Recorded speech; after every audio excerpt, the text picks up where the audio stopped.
नमस्कार, मैं हूं शशि तुषार शर्मा और आप देख रहे हैं चुनाव आज तक।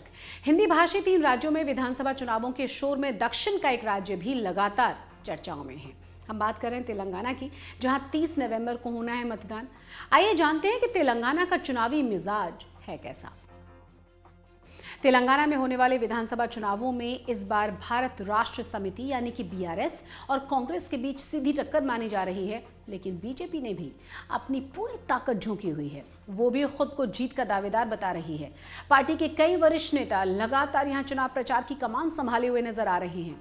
पार्टी ने अपने चुनावी घोषणा पत्र में कई वादे किए हैं।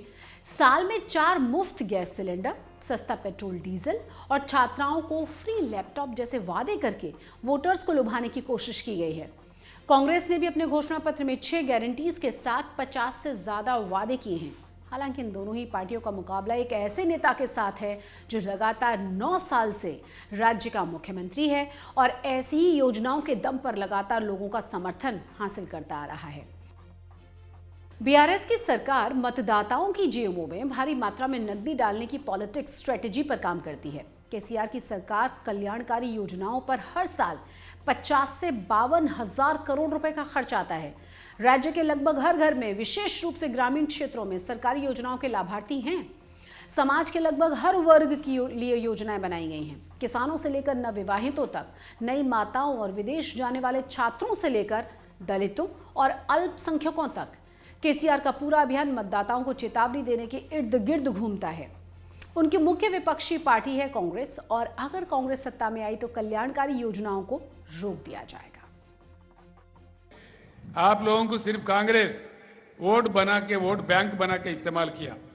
आज भी कांग्रेस नाटक करती है, बातें बोलते हैं, हम नफरत की दुकान बंद करेंगे। भाई मैं पूछ रहा हूं, बाबरी मस्जिद का शहादत किसके हाथ से हुआ था? किसने करवाया था? ये समझने की बात है। आज मीठी माटी बातें सुनाएंगे, आज आके ये बात नहीं है। सेक्युलर है तो जिंदगी भर सेक्युलर रहना चाहिए, बराबर सेक्युलर रहना चाहिए और आपके काम से वो बताना चाहिए। बीआरएस की इस रणनीति से कांग्रेस भली भांति वाकिफ है। इसीलिए अपने घोषणा पत्र में कांग्रेस ने मतदाताओं की भूख बढ़ाने की कोशिश की है, जो पहले से ही केसीआर की योजनाओं के आदी हैं।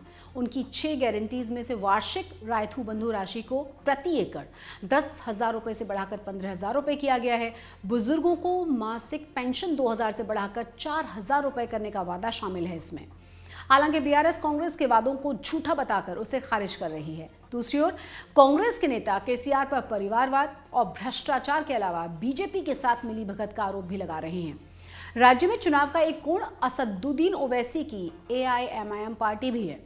ओवैसी की पार्टी केवल 9 सीटों पर चुनाव लड़ रही है, लेकिन राहुल गांधी और प्रियंका गांधी अपने हर भाषण में उसकी चर्चा करना नहीं भूल रहे।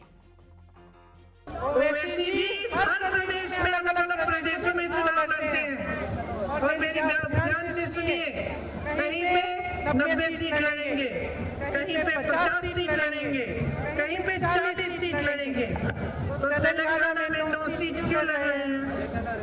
यहाँ पे तेलंगाना के प्रदेश में ओवैसी जी बीआरएस की मदद करते हैं और केंद्र में, दिल्ली में बीजेपी की मदद बीआरएस करती है।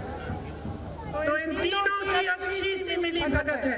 आप बीजेपी को वोट दोगे तो इसका मतलब है आप बीआरएस को वोट दे रहे हो। आप एमआईएम को वोट देंगे तो इसका मतलब है कि आप बीआरएस को वोट दे रहे हो। तो आप अच्छी तरह समझ लीजिए, बीजेपी, बीआरएस और एमआईएम साथ नाटू कर रहे हैं।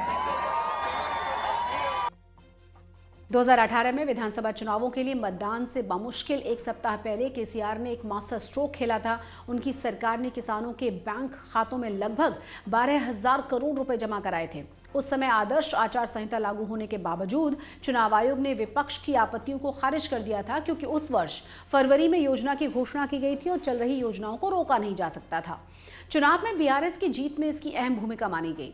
इस बार कांग्रेस बीआरएस के साथ एक कदम आगे बढ़कर चलने की कोशिश में है, लेकिन बड़ा सवाल अब यह है कि क्या वो केसीआर के जादू को तोड़ पाएगी? चुनाव आज तक।